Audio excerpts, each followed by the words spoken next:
Hello, my name is Anne-Norah. I am a tax analyst, and tonight we will cover the case Meinhardt v. Commissioner as far as its relation to Internal Revenue Code Section 162. Before we begin, I will give you a quick overview of what this presentation will cover. We're going to start out with a quick summary of the case Meinhardt v. Commissioner, continue on with a summary of Code Section 162 as far as what it applies, and finally, we're going to relate the application of Section 162 to the case Meinhardt v. Commissioner. The case is about a couple who have owned farmland since the year 1976. The farmland happens to have a farmhouse on it. In the years 2005, 6, and 7, the couple took deduction on expenses for that farmhouse. They took deduction on business expenses for the farmhouse. When the records were looked into, there was no proof of income or rental income from that house. They also decided to take deductions on expenses for production of income, and neither one of those deductions were granted. The couple actually had their family members stay in the house for rent-free. In exchange for rent, they would actually do services.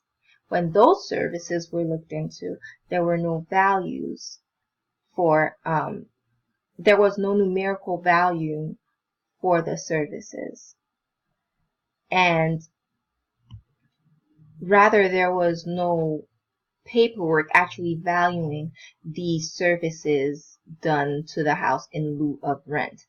The history on the living situation in the house, when the land was initially bought in 1976, from 1976 to 1979, the actual previous owners of the land lived in the house as well as other neighboring farmers. Then from 1980 on, relatives were living in the house, and sometimes the male owner of the land, Donald Meinhardt, actually used the house, as a changing place and would stay overnight to work again in the morning.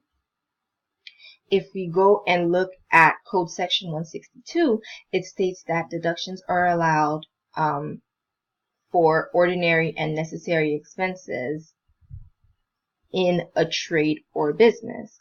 And those expenses include salary, rent, and traveling expenses. If we relate the code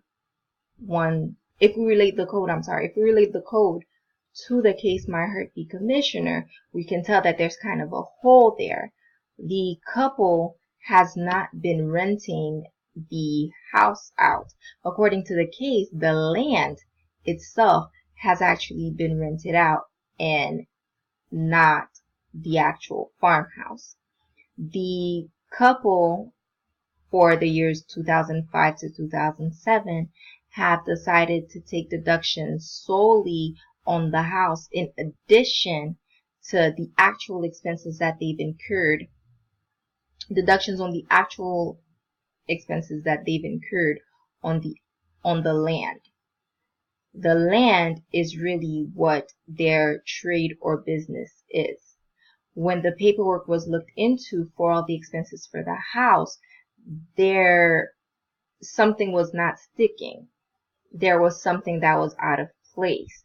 The rental expenses, there was no proof that they received income on the house. So all the expenses that they've incurred as far as the maintenance of the house, they could not be deducted as the house was not part of their trade or business. The land was in their trade or business. In conclusion, the ruling was right in not granting the deductions on the expenses done in the house, because even if it was a part of their trade or business, there was no proof that there was actually monetary value for everything that was done to the house in lieu of rent. I thank you for watching this presentation, and have a good night.